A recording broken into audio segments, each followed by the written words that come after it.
और नागपुर से इस वक्त की बड़ी खबर सामने आ रही है।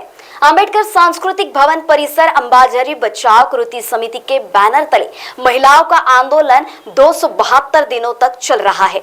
आज राज्य के उप मुख्यमंत्री देवेंद्र फडणवीस अंबाझरी में जारी आंदोलन स्थल पहुंचे और आंदोलनकारियों को ये आश्वासन दिया कि राज्य सरकार डॉक्टर बाबा साहब अंबेडकर सांस्कृतिक भवन को उसी जगह पर बनाएगी। देवेंद्र फडणवीस ने धरना प्रदर्शन बंद करने को कहा, लेकिन लिखित आश्वासन नहीं मिलने के कारण ये धरना प्रदर्शन जारी रहने की बात आंदोलनकारियों ने की है। आंदोलन कर रही महिलाओं का कहना है कि जब तक लिखित में पत्र नहीं दिया जाता तब तक ये धरना प्रदर्शन जारी रहेगा। हालांकि देवेंद्र फडणवीस ने आश्वासन दिया है कि जिलाधिकारी आंदोलनकारियों को पत्र सौंपेंगे। महाराष्ट्र टीवी 24 के लिए कैमरा पर्सन राजेश जंगीटवार के साथ पारस बैसवारे, नागपुर। महाकारुणी तथागत भगवान गौतम बुद्ध, क्रांति से महासूर्य भारत रत्न डॉक्टर बाबासाहेब आंबेडकर यांना वंदना अर्पित करतो। आज आपल्यामध्ये उपस्थित असलेले आपल्या पश्चिम नागपूर विभागाचे आमदार अंबाझरी उद्यानामध्ये जो काही प्रकल्प त्या ठिकाणी सुरू होता, त्या प्रकल्पामध्ये डॉक्टर बाबासाहेब आंबेडकर सांस्कृतिक भवन जे गेले अनेक दशक हे त्या ठिकाणी उभं होतं आणि मलाही आठवतं की मी स्वतः जेव्हा महापौर होतो त्यावेळी अनेक कार्यक्रम आम्ही त्या सांस्कृतिक भवनामध्ये जवळपास 25 वर्षापूर्वी मी स्वतः केल्याचे मला अनेक कार्यक्रम आठवतात। एवढंच नाही तर नागपूर महानगरपालिकेच्या नोकर भरतीच्या सगळ्या मुलाखती या देखील या सांस्कृतिक भवनामध्येच आम्ही त्या काळामध्ये घेतल्या होत्या आणि तिथेच त्या मुलाखती व्हायच्या। त्यामुळे एक ऐतिहासिक अशा प्रकारचं की ज्या ठिकाणी 1972 साली एक मोठी जागतिक बौद्ध परिषद देखील झाली होती, अशा प्रकारचं हे सांस्कृतिक भवन हे त्या ठिकाणी कुठलीही परवानगी न घेता कोणालाही न सांगता तोडून टाकण्यात आलं आणि त्यानंतर सातत्याने या संदर्भात आपण सर्वांनी आवाज उठवला। खरं म्हणजे मला हे माहिती आहे की त्यावेळेस सरकार वेगळं होतं तरी विकास भाऊ स्वतःच्या सरकारच्या विरोधात देखील त्यावेळी आवाज उठवत होते आणि आपण सगळ्या महिला या सातत्याने या ठिकाणी आंदोलन करत होत्या। आणि मागच्या काळामध्ये जेव्हा माझ्याकडे एक बैठक झाली, त्या बैठकीनंतर आपण त्याच्यावर स्थगिती दिली आणि स्थगिती तोंडी नाही, आपण लेखी स्थगितीच त्या ठिकाणी दिली होती। परंतु तरी देखील हे आंदोलन सुरू राहिलं, कारण आपल्या काहींच्या मनात शंका होती की स्थगिती उठवली तर जाणार नाही ना। खरं म्हणजे एक गोष्ट स्पष्टपणे या ठिकाणी सांगू इच्छितो की आम्ही काही सकाळी झोपून उठलो तर नेते आणि रात्री झोपलो तर वेगळे असे नाही आहोत। 30-32 वर्ष राजकारण करतो आहोत, 25 वर्ष विधानसभेमध्ये आहोत, त्याच्यामुळे जे निर्णय घेतो ते जबाबदारीने घेतो आणि त्यामुळे आपलं आंदोलन या ठिकाणी सुरूच राहिलं।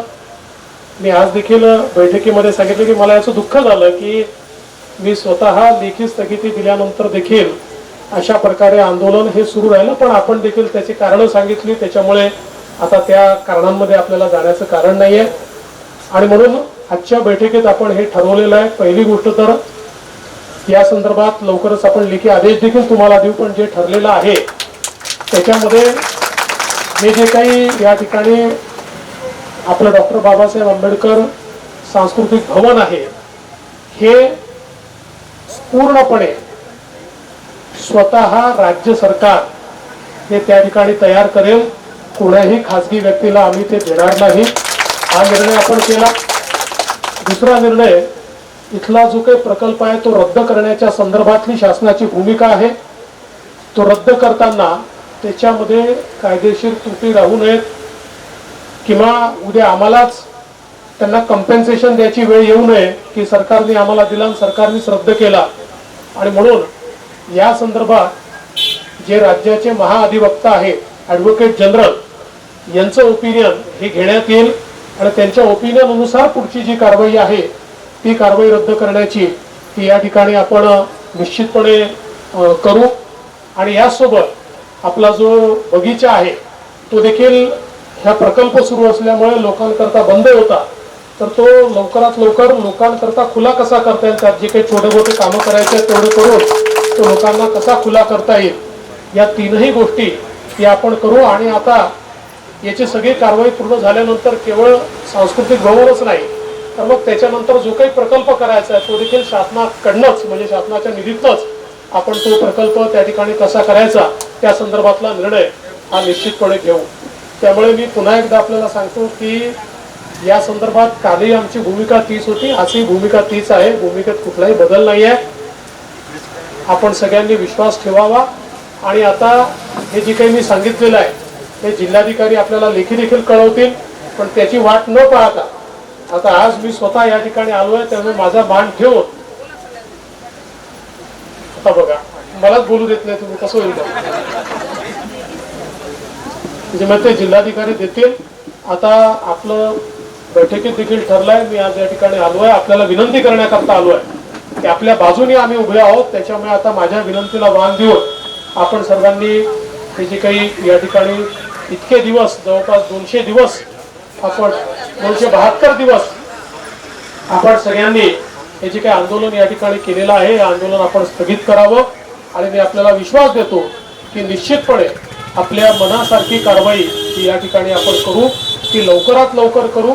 आणि त्या संदर्भात हे जे काही सांस्कृतिक भवन आहे ते अतिशय चांगल्या पद्धतीनं आपण त्या ठिकाणी तयार करून भारतरत्न डॉक्टर बाबासाहेब आंबेडकरांच्या ज्या नागपूरशी स्मृती जुडलेल्या आहेत, धम्मदीक्षा ही नागपूरला डॉक्टर बाबासाहेब आंबेडकरांनी नागपूरची निवड केली आणि नागपूरला ती दिली आहे, त्याच्यामुळे त्याला साजेसं अशा प्रकारचं या ठिकाणी हे आपण भवन निश्चितपणे तयार करू हा विश्वास मी आपल्याला देतो। आणि पुन्हा एकदा आपल्या सर्वांनी जी काही या ठिकाणी 272 दिवस हे आंदोलन केलं त्याबद्दल खरोखर मी आपलं कौतुक करतो। आणि आता आंदोलन करण्याची गरज नाही आहे, शासनाची तुमची भूमिका सारखी आहे, तुम्ही आंदोलन स्थगित करावं एवढीच विनंती करतो। धन्यवाद। जय हिंद, जय भीम, जय भारत। 72 दिवसापासून सुरू असलेल्या आंदोलनाला भेट देण्यासाठी आप राज्याचे उपमुख्यमंत्री आणि नागपूरचे पालकमंत्री देवेंद्र फडणवीस साहेब आले आहेत। मित्रांनो, आपल्याला पार्श्वभूमी माहिती आहे की आंदोलन कशाला सुरू झालं होतं। परमपूज्य डॉक्टर बाबासाहेब आंबेडकरांच्या नावाने सांस्कृतिक भवन महानगरपालिकेने या हद्दीत बांधलं होतं आणि हे ऐतिहासिक असं भवन होतं, परंतु त्याला बुलडोझरच्या माध्यमातून पाडण्यात आलं। पाडण्यात आल्यानंतर बरेच तर्कवितर्क लागले की वारा दोन्हीनी पडलं, हवा आली आणि पडलं, परंतु इतकं मजबूत हे स्ट्रक्चर पडणारं नव्हतं। आणि शेवटी शासनाने सर्व निकष चौकशी करून याच्यावर पाडणाऱ्या दोषी व्यक्तीला आरोपी बनवलं। कोर्टात लोक गेले, त्याच्यावर गुन्हा दाखल झाला आणि हे सिद्ध झालं की पाडलं आहे। बाबासाहेबांचं आंबेडकर भवन जसं होतं तसं बनावं यासाठी आपण बऱ्याच दिवसापासून मागणी करत होतो आणि तो दिवस आला। उपमुख्यमंत्री साहेबांनी मीटिंग बोलावली आणि त्यामध्ये आपल्याला त्यांनी या कामावर शासनातर्फे स्थगनादेश दिला।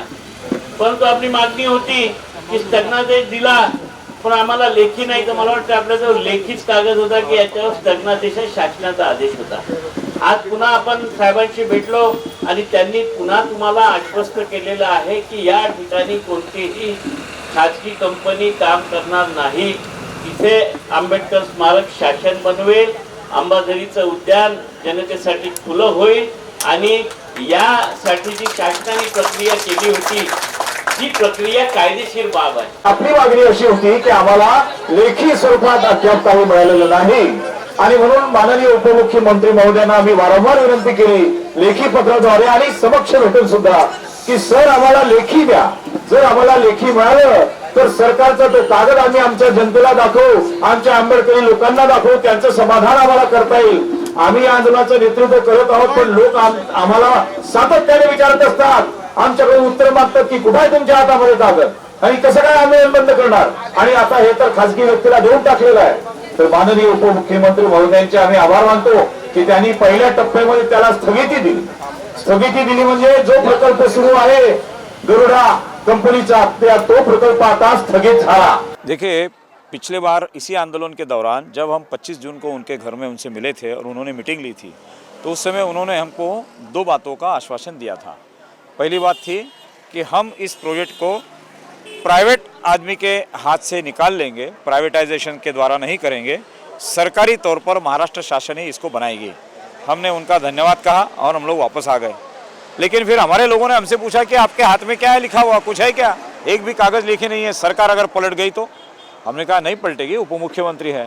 तो उन्होंने बोला नहीं, इस प्रकार के कई ये उदाहरण हमारे सामने हैं जहाँ पर सरकार की तरफ से अपने आश्वासन की पूर्ति नहीं हुई है, तो उसके बारे में क्या? तो हमने कहा देखिए, अगर ऐसा है तो हमारा आंदोलन कौन सा बंद हुआ है? हमारा आंदोलन चालू है। हमने आंदोलन चालू रखा और आंदोलन चालू रखते हुए फिर हमने उप मुख्यमंत्री साहब से पाठ पुरावा किया, फॉलोअप किया और 4 बार हम उनसे मिले। 1 बार मैं मुंबई में मिला और 3 बार यहाँ नागपुर में मिले। तो उसके फलस्वरूप आज उन्होंने हमको मीटिंग दी थी। ये मीटिंग बहुत दिनों के बाद दी, लेकिन उन्होंने दी। अच्छे से मीटिंग हुई, सरकारी मीटिंग थी। हमने ये भी पूछा उनसे, क्या ये औपचारिक मीटिंग है, फॉर्मल मीटिंग है? तो उन्होंने कहा हाँ फॉर्मल मीटिंग है। हमने कहा हमको लिख के मिलेगा? बोले कलेक्टर आपको लिख के देंगे। तो इस प्रकार से औपचारिक मीटिंग हुई और अच्छी हुई। उन्होंने कहा कि ये जो प्राइवेटाइजेशन के द्वारा जो बनाया गया था उसको हम नहीं करेंगे, उसको रद्द करने के लिए हमको कानूनी दावपेच क्या है इसके बारे में अध्ययन करके बाद में हम उसके बारे में निर्णय लेंगे। तो वो एक बात है। और दूसरा ये, लेकिन हम प्राइवेट आदमी को जो दिया है, प्राइवेट कंपनी को जो दिया है गरुड़ों को, वो हम रद्द करेंगे, ये पक्का है। और उन्होंने कहा कि इसको अभी हम सरकार के द्वारा ही बनाएंगे।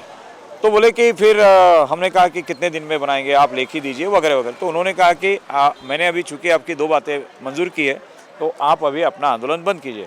हमने ये कंडीशन डाला कि आप स्वतः यहाँ पर आइए और बात कीजिए। तो वो यहाँ पर आए, उन्होंने आंदोलनकर्ताओं से बातचीत की और उन्होंने अपनी बात को फिर से इतने सारे मीडिया के सामने रखा। फिर से वही 2 बातें उन्होंने दोहराई कि प्राइवेट वाला इसको नहीं करेगा, सरकारी यंत्रणा के द्वारा होगा। मैं आपको आश्वासित करता हूँ कि ये सब लिखित रूप में आपको मिलेगा, अब आप छोड़ दीजिए। तो उन्होंने ये कहा सब लोगों ने कि आप हमको एक लेटर जब देंगे उस दिन हम छोड़ेंगे। अगर उन्होंने 24 घंटे के अंदर लेटर दिया तो हम 24 घंटे के अंदर बंद करेंगे। अगर उन्होंने 48 घंटे के अंदर दिया तो हम 48 घंटे के अंदर बंद। जब तक हाथ में लेटर नहीं आता तब तक शुरू रहेगा, 1 या 2 दिन। अगर शाम को 6 बजे लेटर आए तो हम 6 बजे बंद कर देंगे। ये तो मैं आपके सामने बोल रहा हूँ, मैं इस पर बोल रहा हूँ, मीडिया पर बोल रहा हूँ। देखिए, यहाँ जो धरना चालू है हमारा 272 दिन हुए इसको, और मुझे लगता है कि ये 272 यानी 9 महीने, अभी 20 तारीख को 9 महीने कंप्लीट होने वाले हैं।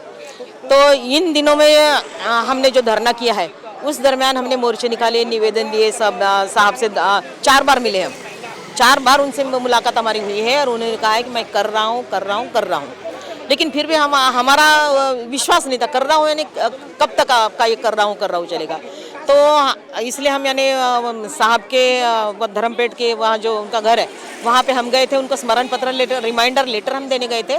तो उन्होंने कहा वो तो वहाँ नहीं मिले, कलेक्टर साहब वहाँ आए और उन्होंने एक राइटिंग में लिया, हमें लिख के दिया कि मैं यानी आपकी यानी उनसे मुलाकात करा देता हूँ।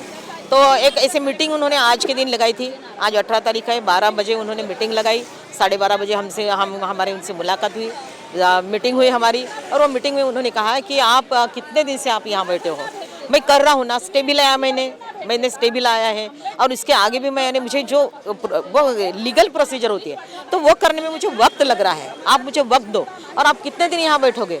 आप यानी उठ जाइए, ये धरना आप उठाइए, मैं करूँगा, मैं आपका काम करूंगा। उन्होंने शब्द दिए हैं और मुझे लगता है कि एक पालक मंत्री होने के नाते, एक उप मुख्यमंत्री होने के नाते हमें थोड़ा सा उनके ऊपर विश्वास रखना चाहिए और हम यानी विश्वास रखते हैं।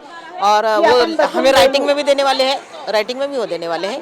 तो हम आज यहाँ तो अभी फिलहाल तो हम इसको यानी थोड़ा सा ये धरना बंद करने वाले हैं। और जैसे बंद हो जाएगा लेकिन आंदोलन जारी रहेगा। आंदोलन तो दूसरे माध्यम से चालू रहेगा हमारा, लेटर देना, मोर्चा देना, निवेदन देना, ये हमारा जारी रहने वाला है। नहीं, ऐसे दिनों का उन्होंने नहीं कहा है, लेकिन वो प्रोसीजर उन्होंने चालू कर दिए।